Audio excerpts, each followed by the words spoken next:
Mayim Bialik. Great to have you with us. So fun to see your success. And I mean, my goodness, you didn't just play a scientist in The Big Bang Theory. You are a scientist. She turned down Harvard and Yale, earned a real neuroscience PhD, played a scientist on one of the biggest shows on television, then lost one of the most iconic hosting jobs in TV history, all while raising 2 kids on her own. But none of that is the part people are talking about right now. What she revealed in a personal essay earlier this year stopped people mid-scroll. Not because it was scandalous, but because nobody expected someone with her background, her credentials, her entire identity built around science to say what she said. This is the full story. When the science stopped working. In June of 2025, Mayim Bialik published a deeply personal essay in the Free Press, and it spread fast. In it, she described what happened after her doctors recommended she try a low-dose GLP-1 medication, the same class of weight loss and diabetes medications that had become one of the biggest medical conversations in the country. Given her history with Graves' disease, an autoimmune condition that affects the thyroid, her medical team felt it was worth exploring. She agreed. What followed was not what anyone expected, especially not her. She wrote about experiencing one of the worst physical reactions of her life: severe digestive distress, painful cramping, bloating, and an inability to keep down even small sips of water. She described days where she was essentially unable to function. For someone who had spent years studying the human body at an academic level and building a public identity around health and science-backed thinking, the experience hit differently. It wasn't just physically brutal, it shook something in her. But here's what made the essay actually travel. She wasn't writing it to scare people off the medication. She was careful to say that GLP-1 medications have genuinely helped a lot of people. What she was doing was pointing to a gap, a silence around the cases where things go wrong. She was saying that the conversation around these treatments had become so dominated by success stories that people who had adverse reactions felt invisible, and she clearly felt like one of them. For her audience, it landed. Because this wasn't some celebrity casually complaining about a trend. This was a neuroscientist, someone who had spent her whole life trusting the scientific process, saying, "The system doesn't always make room for the outliers." And I was one. The brain behind the persona. To understand why that essay hit the way it did, you have to go back further. Because Mayim Bialik was never a typical Hollywood story. She first appeared on national television at around 12 years old, and by the time she was a teenager, she was starring in her own show. Blossom ran from 1991 to 1995 and made her a recognizable face across America. But while other child stars at the time were leaning hard into the fame, the magazine covers, the party circuit, the brand deals, Mayim was doing something different. People on set would often find her between takes with her nose in a book, not a celebrity magazine, but actual academic material. She was curious in a way that didn't fit the mold. Her parents had raised her with a strong emphasis on education, and that foundation never loosened, even as Hollywood pulled at her. When she was 17, she received acceptance letters from both Harvard and Yale, the kind of news that most families would celebrate for months. She turned them both down, not because she wasn't serious about school, but because she wanted to stay in California, stay close to her family, and continue pursuing both tracks, science and acting, at the same time. She enrolled at UCLA instead. That decision alone said a lot about who she was. She wasn't choosing fame over education. She wasn't choosing education over her family. She was refusing to let anyone else define what her path had to look like. At UCLA, She didn't coast on her celebrity or treat the degree as a side project. She went all the way. In 2007, she completed her PhD in neuroscience. Her dissertation focused on hypothalamic activity in people with Prader-Willi syndrome, a complex genetic condition. This wasn't a vanity degree. This was serious, peer-reviewed, years in the lab academic work. And then, instead of going into research full-time, she walked back onto a television set. The role that changed everything, and the controversy it carried. When Mayim joined The Big Bang Theory in 2010 as Amy Farrah Fowler, there was an obvious irony in the casting. A real neuroscientist playing a neuroscientist on TV. The show leaned into it, and audiences loved it. She was nominated for 4 Emmy Awards for the role. For a stretch of years, she was one of the most recognizable women on American television. But visibility in Hollywood is a double-edged thing. The bigger her platform got, the more scrutiny followed every opinion she shared publicly. In 2012, she published a parenting book called Beyond the Sling, which laid out her approach to what's known as attachment parenting, a philosophy that includes practices like extended breastfeeding, co-sleeping, and baby wearing. The reaction was immediate and polarized. Supporters saw it as a thoughtful, research-grounded approach. Critics called it extreme, out of touch, and potentially harmful. The debate got loud and personal. Mayim didn't back down. She continued defending her views in interviews, on panels, and through her writing. But the pushback wasn't just about parenting techniques. It was also the beginning of a pattern. Anytime she spoke with conviction about something, a portion of the public would treat her expertise as arrogance. The same intelligence that made people respect her also made her a target when she stepped into contested territory. Then, her marriage ended. She and Michael Stone had been together for nearly a decade. Their divorce in 2013 became public news at a time when she was at the height of her visibility. She has spoken since about the toll of navigating that privately while filming, doing press, and raising 2 sons largely on her own. The exhaustion of that season, personal and professional at once, was something she didn't hide entirely, though she tried to control the narrative as best she could. What she couldn't fully control was how the public began assembling a version of her. Intense, opinionated, difficult. It wasn't entirely fair, but it was the image that was starting to calcify. The essay that nearly ended it all. 2017 is the year that genuinely changed the arc of her public life. When the Harvey Weinstein story broke and the #MeToo movement swept through Hollywood, Mayim did something that many public figures were doing in those weeks. She wrote about her own experience navigating the industry. Her op-ed ran in the New York Times, and her intentions seemed sincere. She wrote about growing up in Hollywood as a girl who didn't fit the conventional beauty mold, about being largely overlooked by the kind of powerful men who preyed on young women, and about the personal choices she had made, how she dressed, how she carried herself, the spaces she avoided, that she believed had kept her off that radar. The response was swift and severe.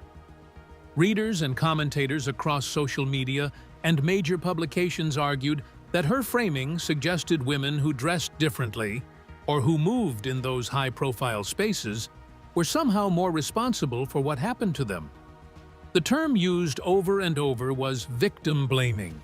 Her words, whatever she intended by them, were read as implying that behavior and appearance could serve as protection, and by extension, that those who were targeted had somehow not protected themselves well enough.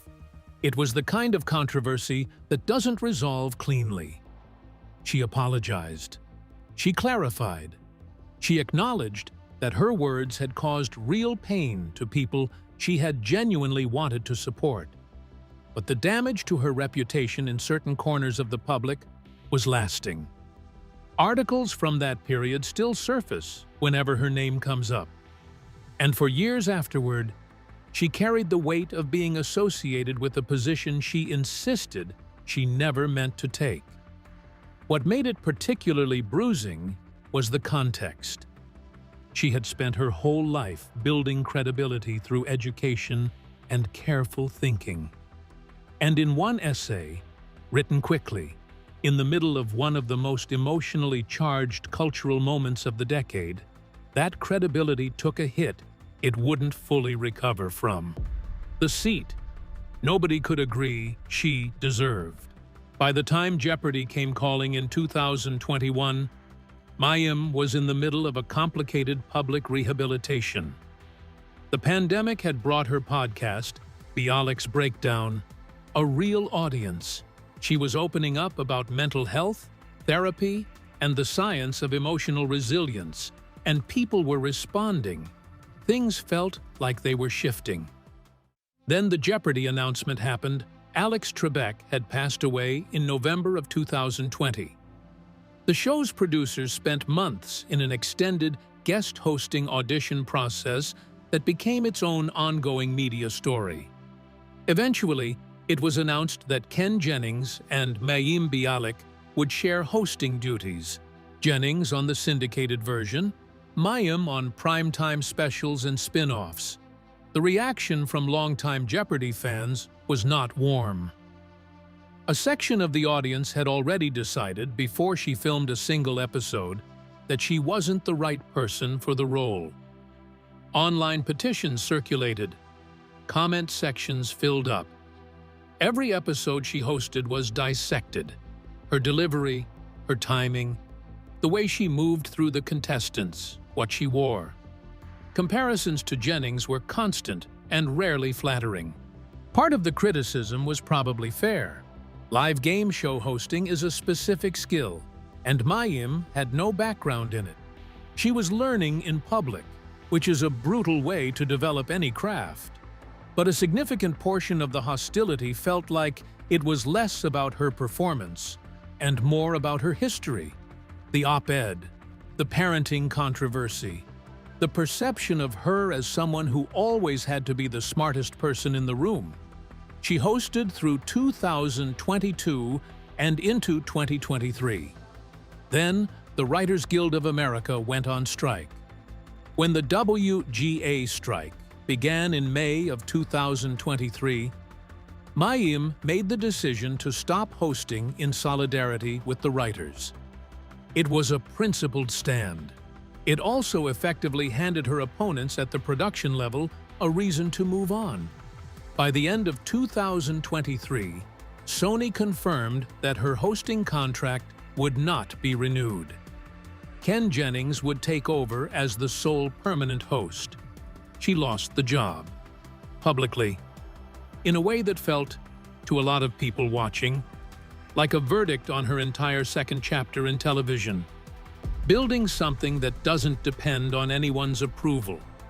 What happened after Jeopardy is, in some ways, the most interesting part of the whole story. She didn't rush to replace it. She had already launched Bialiks Breakdown in early 2021. And rather than treating it as a placeholder while she waited for the next TV opportunity, she leaned in. The podcast became something with its own identity. Conversations with psychologists, researchers, and people navigating mental health challenges, all filtered through her background in neuroscience. It wasn't a celebrity interview show. It had a specific intellectual texture to it, and it attracted a specific kind of listener. She also talked about her own struggles in a way she hadn't before. Episodes where she described her experience with depression, with the anxiety of being a single parent, with the long-term emotional residue of the op-ed fallout. Those were the ones that spread. People weren't just following her because of the Big Bang Theory anymore. They were following her because she was saying out loud the things that a lot of people felt but hadn't heard articulated that clearly. One area she returned to repeatedly was the relationship between chronic stress and physical health. Drawing on her neuroscience background, she explained to her audience how prolonged emotional pressure, the kind she had been living under for years, doesn't just affect mood. It rewires how the body responds to everything from sleep to digestion to immune function. For her listeners, this wasn't abstract science. It was a framework for understanding their own lives. And for Mayim, it was clearly a framework she was using to understand hers. In 2022, she stepped behind the camera for the first time as director on the film As They Made Us. It was a family drama, quiet, slow, emotionally heavy. The story of an adult daughter trying to hold her fractured family together while processing grief and estrangement. It was personal in ways that were obvious to anyone paying attention. Critics noted the honesty of the storytelling. It didn't clean things up at the end. The film didn't become a blockbuster, but it confirmed something that her supporters had been saying for a while. She had creative instincts that went beyond performing other people's words. What also became clear during this period was that she was deliberately building something decentralized. A career that didn't live or die on one network's decision, one producer's approval, or one show's ratings. The podcast was hers. The film was hers. The essays were hers. After years of having her livelihood tied to other people's platforms, that independence wasn't incidental.